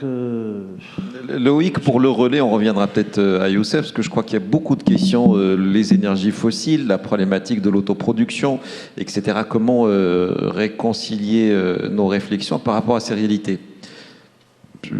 Non, il fonctionne. N'en profitez pas pour ne pas répondre. Donc, allez-y. Non, mais j'ai tout noté. Je réponds. Je vais essayer de répondre en une fois. Et encore une fois, avec cette vision holistique. En fait, tout est interconnecté. Donc, c'est pas qu'un mot-clé. Hein, tout est interconnecté. Et j'en reviendrai sur les trains, justement. Mais effectivement, le nerf de la guerre, déjà, c'est les financeurs. Donc, nous, avec la SMEX, hein, quand on a commencé cette caravane, c'est le nouveau mot qu'on a inventé hein, pour parcourir tout le pays et parler de ces sujets, eh ben, on s'est dit, bah, tiens, ce serait intéressant de coupler ces événements avec des banques, en faisant venir une première banque, puis une deuxième, puis une troisième. Et en fait, pourquoi elles s'intéressent toutes au sujet? Déjà parce qu'elles voient que leurs concurrents s'y intéressent, et parce qu'elles voient que c'est un sujet qui est maintenant porté par toute l'économie, et porté au plus haut niveau de l'économie. Donc on voit de plus en plus de banques nous dire, bah, nous on est maintenant obligés déjà de comprendre de quoi il s'agit, et de proposer des offres, et pas n'importe qui. Et d'ailleurs dans la salle, c'est pas forcément des grandes entreprises hein, qu'ils ont en face d'eux, c'est parfois des artisans, des petites entreprises, des très petites entreprises. Et donc ils réfléchissent aussi en termes d'adaptation à ce public. Et ils sont obligés de s'y adapter parce qu'en face d'eux, c'est la majorité des cas. Donc on a quand même réussi avec la SMEX, avec d'autres acteurs, d'autres partenaires, à faire bouger les lignes, et on voit que les banques se préoccupent du sujet de plus en plus, quoi. Et pendant ce call, pendant cette intervention, j'ai eu un call du patron de la BMCI qui est juste en face. Il m'a dit, il faut qu'on s'appelle parce qu'il faut absolument qu'on reparle, que tu m'expliques un peu tous les mécanismes déjà existants à une échelle ministérielle, pour voir comment nous, banques nationales, on peut s'insérer dans le sujet de la décarbo. Vous voyez, les connexions se font. Ils savaient même pas que j'intervenais ici, mais voilà, l'énergie... sur les corporate PPA, mais en fait avant, effectivement, ça se compte sur les doigts d'une main ou de deux mains, parce que c'était essentiellement pour la haute tension, la haute et très haute tension. Donc aujourd'hui, heureusement, la loi est en train d'évoluer, avec un certain nombre de décrets qui sont en train d'être publiés, qui permettront l'accès à la moyenne tension, et puis surtout, effectivement, l'autoconsommation, l'autoproduction, la réinjection sur le réseau, alors qui sera certes capé... C'est le modèle allemand qui agit plus dans ce sens-là, c'est-à-dire pratiquement 85% de l'industrie allemande, elle est générée par de l'autoproduction. Tout à fait. Tout à fait. Et donc ici, on y vient, et on aurait pu effectivement y venir beaucoup plus rapidement.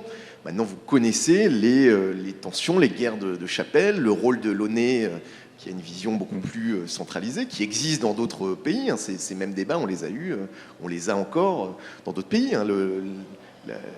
L'équilibre entre du centralisé, du très décentralisé, ou du centralisé tout court, ou du décentralisé tout court.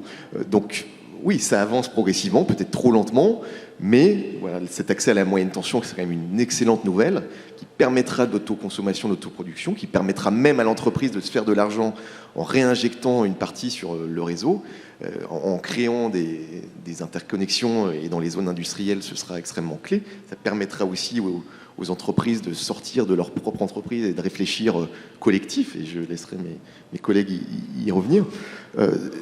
Donc, sur la logistique du dernier kilomètre, on voit des choses venir, hein, des entreprises marocaines qui développent de la mobilité du dernier kilomètre durable, y compris via des capsules. Là, j'ai rencontré un entrepreneur sur des motocyclettes avec des capsules hydrogène qui se clipseraient sur les motocyclettes, ou carrément des motos électriques, hein, pour décarboner justement le dernier kilomètre. Donc on y vient. Et puis sur la composante ferroviaire, moi, on va raconter une histoire. J'ai beaucoup œuvré sur la construction d'un train franco-allemand, France-Allemagne, traversant un pont qu'il fallait d'ailleurs reconstruire parce que détruit par la Seconde Guerre mondiale, mais un train franco-allemand circulant à l'hydrogène.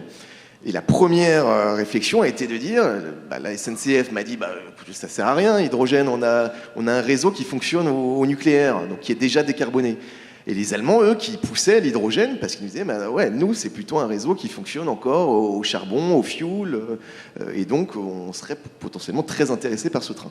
Bon, on n'y est toujours pas arrivé, mais on y travaille, y compris avec la solution hydrogène. Sur le ferroviaire ici au Maroc, alors j'ai pas toutes les infos, mais c'est plutôt un réseau qui est connecté au réseau électrique global. Et donc c'est des trains qui roulent aujourd'hui au charbon ou au gaz. Parce que oui, le mix énergétique, il est tel qu'aujourd'hui, la production quotidienne, elle est environ à 60% charbon, à 20% gaz, et tout le reste au renouvelable, majoritairement hydraulique. Encore faut-il avoir encore de l'eau ces prochaines années. Donc vous voyez que l'effort, il est considérable. Et ça passe effectivement par la transformation du mix énergétique, la fin du charbon qui est annoncée au Maroc. Alors je crois qu'on est passé de 2050 à 2045, de 2045 à 2040 à la COP28. Peut-être qu'on descendra de 5 ans chaque année. C'est pas sans répercussion pour les acteurs qui sont engagés dans le thermique. Ce sera aussi l'argent du contribuable pour les rembourser sur des PPA qu'on avait prévus jusqu'en 2045 ou au-delà. Mais c'est une des conséquences absolument indispensables pour effectivement faire évoluer le mix énergétique et donc aussi la mobilité ferroviaire décarbonée, même si évidemment on peut trouver des solutions, typiquement l'hydrogène vert et des trains à l'hydrogène vert ou des trains à l'électricité verte si on cloisonne le réseau. Donc voilà, c'est beaucoup de sujets qui sont extrêmement cruciaux, mais qui sont complexes, donc qui ne se font pas en 2 secondes. Merci beaucoup. Loïc, comme Sarah est à côté, je voulais bien lui passer le micro pour réagir par rapport aux questions de la salle. Je ne sais pas si vous étiez destinataire d'une de ces questions, donc je vous laisse la parole. Bon, je prendrai la question sur l'autoproduction. Comme a dit M. Loïc, aujourd'hui, les lois sont en train d'évoluer pour permettre à l'ensemble des acteurs de faire ou bien d'accéder à l'autoproduction. Mais par contre, je rappelle qu'il faut toujours penser et considérer une approche holistique. Il faut d'abord considérer l'efficacité énergétique, la récupération de la chaleur. OCP, aujourd'hui, il est à 87% de ratio d'énergie propre. Sachant qu'à ce stade, on n'a pas de projet déjà opérationnel de production d'énergie renouvelable. Donc on a la possibilité de réduire l'empreinte de l'électricité. Il faut juste faire un bon diagnostic et prendre en considération les bonnes actions. Donc il y a le préalable du bon diagnostic qui va orienter l'ensemble des solutions et des mix donc, à élaborer au niveau de chaque entreprise. Lamia, vous étiez aussi interpellée, donc je vous rétrocède votre micro. Merci. Alors, je vais répondre par rapport pourquoi le choix de Atlantic Freezone comme site pilote. Parce que, premièrement, c'est une zone d'accélération industrielle et nous sommes concessionnaires de cette zone. Donc, nous avons beaucoup de marge de manœuvre sur cette zone parce que c'est une de nos zones qui est équipée et dotée d'une ferme solaire d'une part mais aussi d'une station d'épuration que nous avons nous-mêmes réalisée. Donc nous pouvons bénéficier de l'eau traitée pour la réutilisation, notamment pour l'arrosage des espaces verts de la zone, mais aussi, et ça c'est une étude à faire, je parlais tout à l'heure de synergie, peut-être la réutilisation de l'eau traitée dans l'eau de process des industriels. Et donc tous ces atouts ont fait que c'était notre site pilote, et tant mieux, puisque ça a été le choix aussi du ministère.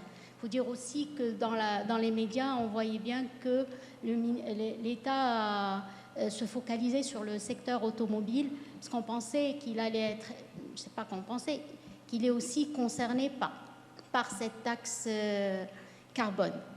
Ce que je pourrais ajouter, effectivement, je ne sais pas si j'ai... Ah oui, vous avez parlé de la zone Dunkerque, effectivement, qui a fait l'objet d'un appel à projet, qui a été retenu en France par l'ADEME pour l'accompagner dans la décarbonation.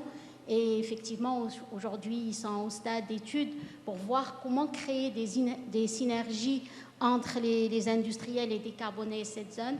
M. Fadel l'a bien rappelé. C'est des études qui doivent être menées dans ce sens. Et quand j'ai parlé tout à l'heure d'une feuille de route, d'une stratégie de décarbonation, c'est pour aller justement dans ce sens et pour être plus concret et ne plus juste émettre une ambition par rapport à notre engagement dans la transition vers des zones industrielles bas carbone. Et je m'adresse à monsieur par rapport à l'ONCF, justement. Je parlais tout à l'heure d'un levier qui est la mobilité durable, et je peux vous assurer que le référentiel est sous mes yeux. C'est la première action que nous avons inscrite. C'est vers du lobbying auprès de vous, effectivement, pour qu'il y ait une connexion une gare au niveau de nos zones. Je sais qu'aujourd'hui, encore une fois, je parlerai du site AFZ, notamment Stellantis, qui aujourd'hui utilise le fret pour le train pour effectivement ses transports, sa logistique. Mais au niveau de la zone, c'est des milliers de navettes de transport tous les jours. Et donc, s'il y a un fort levier au niveau de cette zone, c'est de décarboner le transport des employés. Et là, effectivement, une gare s'impose et on espère qu'elle verra... Elle existe, et que demain, on parlera d'une gare qui transporte les employés de cette zone vers le domicile, parce que c'est des milliers de navettes. C'est impressionnant si vous passez un jour au moment du remplacement, des changements de shift, c'est vraiment impressionnant. Et donc là, ça va vraiment décarboner. On pense aussi à l'hydrogène vert pour remplacer l'utilisation du carburant en hydrogène vert. On est conscient que c'est un projet, je pense, à moyen terme, plutôt court terme par rapport à ça. Mais la gare répondrait parfaitement à ce besoin. Je vous vois sourire, monsieur, c'est que vous étiez satisfait de la réponse de madame. D'autres questions de la salle, madame, de monsieur, allez-y, si vous pouvez passer, s'il vous plaît, le micro donc à madame et à monsieur. Si vous permettez, Sefram. Je ne vous vois pas. Ah, monsieur. Ouais, vous savez, là vous faites un mauvais tour parce que je m'adressais à la salle. C'est le ministère est contre moi, donc allez-y. Oui, monsieur. Concernant cette question des zones industrielles, c'est pas un choix, choisir 4, c'est pas un choix limitatif. Donc, il s'agit d'une étude, donc il fallait choisir 4 zones pilotes. Ça ne veut pas dire qu'on va ignorer le reste, parce que notre objectif, c'est de rendre nos zones industrielles des zones éco-industrielles et décarbonées. Donc, nous avons fait le choix de choisir 4 pour faciliter et accélérer la réalisation de l'étude. Et dans ces 4, on a essayé de prendre différents types de zones. Une zone d'accélération industrielle, une zone généraliste, etc. Et on retrouve qu'il s'agit de 4 régions qui sont concernées. Ces région Rabat-Kénitra à travers donc l'Atlantique Frezone, la zone du Bouznika, donc c'est la zone Kazastat, le Aïtmeloun, donc la région Agadir, et la zone d'industrie Mroa, c'est la région. Donc nous avons pris en considération cette dimension régionale dans le choix de ces zones pilotes. Exactement, parce qu'en fait, le site pilote, c'est derrière ce qu'on appelle une généralisation. Oui, bien sûr. C'est l'expérimentation qui va être suivie de ce qu'on appelle le déploiement au niveau national et régional et national. Le micro, madame, allez-y. Encore, l'ONCF, vous êtes en forme là aujourd'hui. Vous avez droit à 2 questions, c'est la dernière. Allez-y, madame. Alors, bonjour tout le monde, j'espère que vous allez bien. Très bien. Et vous, madame? Alors, je vous présente, je suis Soumeya Arouane, étudiante ingénieure à l'ENSA Marrakech. Ma question est, je pose la casquette d'étudiant.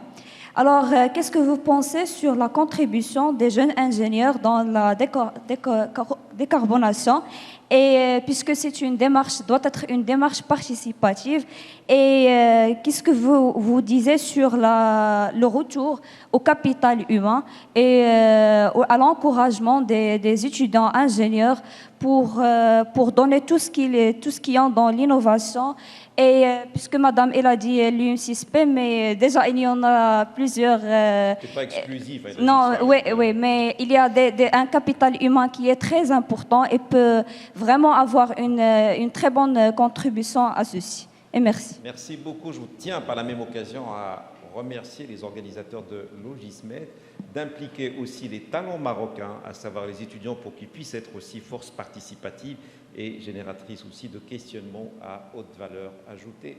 Monsieur, vous n'êtes pas étudiant? Ah ben ça va. C'est lauréat de l'année dernière. Ah, lauréat de l'année dernière. Vous êtes un... Donc, bonjour, je me présente, je suis ingénieur logistique au sein du groupe Vinci Énergie. Donc j'ai 2 questions. La première à Mme Sarah, puisqu'elle a parlé du mécanisme de MACF, on vient d'être introduit à ce concept. Donc on voudrait bien si vous pouvez partager avec nous votre retour d'expérience par rapport à ce mécanisme, et surtout comment l'intégrer dans notre approche contractuelle avec nos fournisseurs. La deuxième question est à monsieur qui représente le ministère de l'Industrie. CESF, voilà, pardon. C'est concernant les appels d'offres, par exemple, de l'État. Est-ce qu'on intègre l'option de présenter des offres vertes? On sait que des appels d'offres peuvent être compétitifs. Et donc, pour postuler, est-ce qu'on peut présenter des offres vertes qui, certes, peuvent être un peu plus chères que des offres normaux, mais qui participent dans cet effort de décarbonation? Merci. Dernière question ici. Monsieur, préparez-vous à... Monsieur, la question vous reviendra, parce que par là, s'il vous plaît. Ah, dis donc, ça ne s'arrête pas les questions, donc on reviendra vers vous. Non, Tara, tu as déjà posé une question. 2, allez. Monsieur. Alors en fait, c'est juste un complément à monsieur Loïc, parce qu'il a parlé tout à l'heure de technologies utilisées pour l'industrie ferroviaire. Bon, vous avez parlé de l'hydrogène. Juste pour partager avec vous, la bonne nouvelle, c'est qu'au Maroc, 90% de l'énergie électrique utilisée aujourd'hui, elle est verte, elle est d'origine verte. Donc c'est une énergie éolienne, voilà. Donc juste pour votre information. Merci beaucoup. Parce que vous êtes avez contribué à d'information. l'enrichissement culturel de Loïc. Ah non. Voilà. Monsieur le Président, il y a plusieurs questions qui se lèvent. Je ne sais pas, j'ai une contrainte de temps. Est-ce que je déborde ou je ne déborde pas? D'accord. Alors, Taha, 3 autres questions. Micro derrière, s'il vous plaît. Ma question est pour M. Fadel. Il y a déjà un corpus depuis un peu plus d'une décennie d'études qui ont été faites sur des filières industrielles intégrées, la circularité sectorielle. Il y avait eu la question du transfert des tanneries à Chichawa. Est-ce qu'une réflexion similaire n'est pas envisageable pour l'industrie textile, pour le délavage, parce que ça reste quand même... Et puis, il y a aussi des efforts qui avaient été faits avec la FENAGRI, avec l'UNIDO à l'époque, sur l'efficacité énergétique. Est-ce qu'on en est toujours à l'éternel recommencement de la phase diagnostic benchmark et pas plutôt essayer d'avancer sur l'acquis précédent, parce que finalement, il faut passer à l'échelle maintenant. Parfait, merci beaucoup. Merci. Le message est passé. Micro juste en face, puis on reviendra juste en face de vous. Bonjour. C'est juste une réaction Non, mais par est-ce que rapport... vous pouvez vous présenter? C'est vrai que vous êtes assez connu, mais quand même, il y a dans la salle des gens qui ne vous connaissent pas. Atfé Abdrahman, merci beaucoup d'être avec nous. industriel du textile et en même temps président de la MIT région Casa, Stats, Marrakech sur la partie textile. Rien que ça. Et vous taisez sur tous ces acquis. Allez-y, monsieur. Merci. Non, c'était par rapport à une réaction par rapport à, comme il a été indiqué par notre ami de l'ONCF, de cette avancée sur une partie de la logistique qui est pratiquement 100% verte, je dirais, aujourd'hui. Et on aurait souhaité que nos industriels puissent avoir accès de la même manière à cette énergie, c'est-à-dire qu'on permette dans toutes les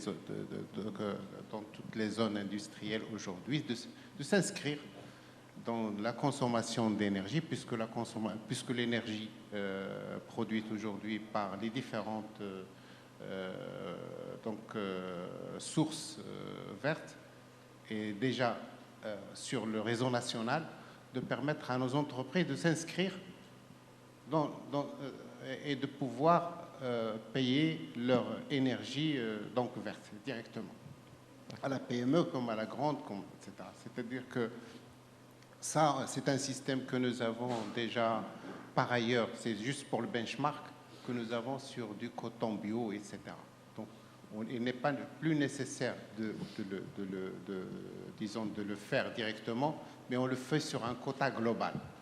Donc, c'est une idée qui pourrait accélérer, je dirais, l'accès directement, parce que nous avons une pression, je ne vous cache pas, en termes d'exportateurs, nous avons une pression sur cet élément qui est là comme même, je dirais, pour anticiper, même si on n'est pas dans la première vague qui va avoir ça, mais c'est un élément marketing qui permet aux entreprises de présenter ces produits pour dire qu'on est à 80%, à 90%, etc. Et donc, c'est quelque chose que... Merci beaucoup, bien reçu par les panélistes. Deux questions derrière. Il y a madame et monsieur.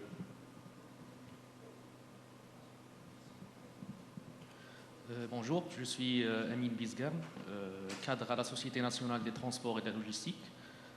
Aujourd'hui, la SNTL est en train d'élaborer une feuille de route pour la décarbonation de ses activités, dont une grande partie, c'est le transport. J'aimerais bien vous demander quels sont les progrès significatifs réalisés jusqu'à présent dans la décarbonation des transports. Merci. Merci beaucoup. Donc, on est dans la grille logistique. Si vous pouvez passer le micro, s'il vous plaît, juste à votre gauche. Voilà, merci beaucoup. Bonjour, je suis Zena Berraï, chargée de projet à Somaport, qui est un opérateur portuaire au port de Casablanca. Donc, j'ai une question. Est-ce que, au ministère de l'énergie, donc est-ce que vous n'avez pas pensé à la connectivité des énergies renouvelables au port de Casablanca? Parce que vraiment, notre groupe CMA-CGM, il nous exige de s'approvisionner de l'électricité verte alors qu'on n'a pas la possibilité. Et donc, même si on met en place des photovoltaïques, ça va être juste pour l'éclairage des bâtiments, alors que nous avons des équipements qui sont très énergivores en électricité. Posez une question très pertinente, parce que c'est vrai qu'il faut une stratégie portuaire globale de manière aussi à décarboner l'accès des bateaux et la fourniture de ces bateaux au niveau des énergies propres. Loïc, Youssef, Sarah, je vous laisse bien sûr le choix des réponses par rapport aux questions qui ont été posées par la salle. Youssef, parce que je crois que Loïc est en train de noter les réponses. On va lui laisser, voilà, il est en train de se préparer. Allez-y, Youssef. Merci. Donc, je commencerai par la question concernant les ressources humaines. Donc, c'est une question très pertinente. Hein. Donc, on ne peut rien réussir sans la composante ressources humaines dans toutes les stratégies. Donc, c'est vrai qu'on a oublié de parler de ce point dans nos interventions. L'aspect formation est très important. Et ça serait une très bonne chose. Donc, nos universités, nos instituts de formation seront appelés à intégrer cette dimension. Il y a déjà quelques universités, quelques établissements qui l'ont déjà fait, donc d'une manière générale sur la durabilité, etc. Mais bon, mais former des ressources humaines sur le terrain, la pratique, parce que c'est eux qui vont assurer l'implémentation des différentes solutions à mettre en place au niveau des entreprises. Donc cette composante ressources humaines et formation est cruciale pour la réussite de ce chantier. Par rapport à la question concernant les appels d'offres, bon, c'est une proposition intéressante. Donc, mais bon, comme vous le savez, les appels d'offres publics sont régis par de la réglementation, une loi sur les appels d'offres. On ne peut rien donc exiger, donc si cela n'est pas prévu par la loi, mais je pense que c'est une piste à explorer. C'est une piste à explorer. L'autre question par rapport aux études. Hein, donc, bon, vous avez parlé de quelques études qui datent d'il y a... Bon, je ne connais pas quelques-unes, mais bon, mais comme vous le savez, l'économie a beaucoup évolué ces 10 dernières années. Notre tissu industriel n'est plus le même que celui il y a 10 ans. Donc, il est toujours intéressant et important d'actualiser un certain nombre d'études pour prendre en considération la réalité du terrain et également faire du benchmark, parce que même au niveau mondial, il y a beaucoup de choses, il y a d'évolutions technologiques, etc. Donc, il faut prendre en considération ces changements. Et vous allez parler, il faut passer à l'action. Nous sommes déjà dans l'action. Donc nous avons initié mis en place pas mal de mesures pour accompagner les entreprises. Aujourd'hui, il y a beaucoup d'entreprises, même si il reste beaucoup de choses à faire, mais il faut reconnaître qu'il y a des entreprises qui ont pris l'initiative de se lancer dans ce processus. Et j'en connais beaucoup, hein, donc, dans le secteur agroalimentaire, dans le secteur automobile, même dans le secteur textile, etc. Donc, il y a des entreprises qui sont déjà sensibilisées sur cette question. Il y a beaucoup de choses qui ont été faites sur le terrain. Pour la question concernant les ports, moi je suis ministère de l'Industrie, je représente le ministère de l'Industrie, oui, je voulais vous laisser répondre. Ministère de l'Équipement, de l'Énergie sont les plus concernés, mais effectivement c'est une question très, très importante et stratégique. Et je pense que ces organismes-là sont conscients de ça. Donc, et au niveau de tous les ministères, donc il y a de la réflexion, il y a des plans d'action en cours de mise en place, mais je pense, comme je l'avais dit, c'est une question qui concerne toutes les composantes de l'économie, y compris l'activité portuaire. Pour la question concernant la décarbonation de transport, comme je l'ai souligné tout à l'heure, le ministère de Transport a engagé la réflexion. Il y a des choses qui se font. Je ne peux pas vous donner plus de détails parce que je ne suis pas dedans, mais je sais, on a été invité la semaine dernière à un atelier présidé par le ministre délégué chargé du transport sur la mobilité. Hein. Donc, sur la mobilité, ils ont présenté tout un travail qui a été fait dans le cadre de la coopération avec l'Allemagne, avec la GIZ. Et je pense que des choses concrètes vont voir le jour très prochainement. Voilà, je ne sais pas est-ce que j'ai répondu à toutes les questions. Bon. Vous pouvez récupérer le micro par la suite s'il y a une question qui vous semble vous avoir échappé. Loïc, plusieurs questions ont été posées, donc vous pouvez aussi répondre. Notamment sur cette problématique de port, effectivement, la question se pose. Il faut une stratégie portuaire de manière à rentrer dans cette logique de compétitivité aussi verte. On a des façades maritimes, elles sont impliquées dans la fluidification des process d'export et d'import, donc il faut aussi les intégrer dans la réflexion, comme tu l'as dit, qui est holistique, systémique et qui doit être opérationnelle à plusieurs niveaux. J'espère que tu as préparé les réponses. Oui. Sur les ports, on y réfléchit avec des grands acteurs, hein, type CMA-CGM, type les ports en eux-mêmes, hein, sur des écosystèmes e-méthane, notamment, ou e-méthanol, en termes de décarbonation de la flotte de bateaux, hein, mais des ports en eux-mêmes également. Après, c'est à chaque échelon que ça se joue, hein.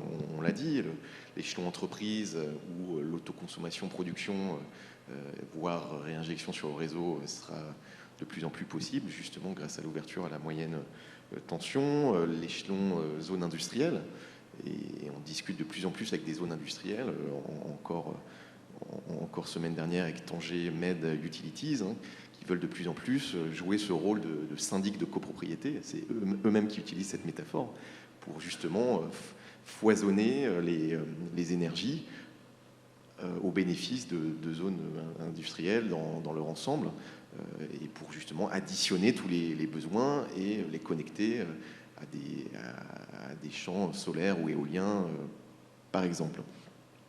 Sur le train décarboné, c'est une excellente nouvelle. Alors, je ne sais pas si c'est en circuit fermé ou si c'est à la base de certificats. Ça, je serais curieux de connaître la réponse. Mais voilà, ça m'encouragera d'autant plus à prendre le train. J'ai encore pris ce week-end pour aller à Tanger. Ne te justifie pas, mon cher Loïc. Et pour aller recruter des jeunes ingénieurs. On est un groupe de droit marocain et à 98% peut-être de Marocains et Marocaines, puisqu'on a un objectif de recrutement de 50% de femmes dans notre management d'ici 2030. On est à 38% aujourd'hui, et c'est évidemment des jeunes ingénieurs, hommes et femmes, qu'on va recruter. Mes équipes RH étaient toute la semaine un forum et enchaînent les forums en ce moment. Donc, je vous confirme bien qu'on recrute Marocains et Marocaines, puisqu'on a un taux de femmes dans l'ingénierie très très fort, et même un des taux les plus forts du monde, qui contrebalance peut-être le travail féminin des femmes au Maroc, hein, qui régresse malheureusement. Mais voilà, chez les ingénieurs, c'est totalement l'inverse. C'est une excellente nouvelle, et on est là pour les recruter. Voilà. Sarah, peut-être un complément d'information, et Lamia pour clore cette deuxième série de questions. Je rejoins ce qu'a dit M. Fadel tout à l'heure. Le capital humain, il est au cœur de toute stratégie et pour la réussite de toute stratégie. Par rapport à la question au CBAM, donc, comme j'ai mentionné tout à l'heure, OCP a une stratégie de décarbonation assez anticipative. Ça fait déjà quelques années que nous avons commencé la décarbonation de notre chaîne de valeur, et du coup, on était plus ou moins préparés au CBAM. Par contre, par rapport à la data collection, c'est vrai qu'au départ, durant le dernier quarter 2023, on a eu quelques réticences à avoir de la data de nos fournisseurs, mais pour le Q1 2024, nous avons ressenti une prise de conscience. Tout le monde aujourd'hui sait que c'est une loi et qu'il faut se conformer avec cette loi pour pouvoir justement exporter. Merci beaucoup, Sarah. Lamia, il vous revient le mot de la clôture de cette deuxième série de questions. Alors moi, je réagirai par rapport, parce que c'est un sujet, et je clôturerai par ça, par rapport à l'alimentation en énergie renouvelable, parce que c'est vraiment un sujet au niveau de nos zones. Nous avons des industriels qui sont connectés à la haute tension, donc eux, ils ont anticipé, ils sont en avance, ils ont déjà leur contrat PPA alimenté à 100% en énergie renouvelable, et c'est parfait.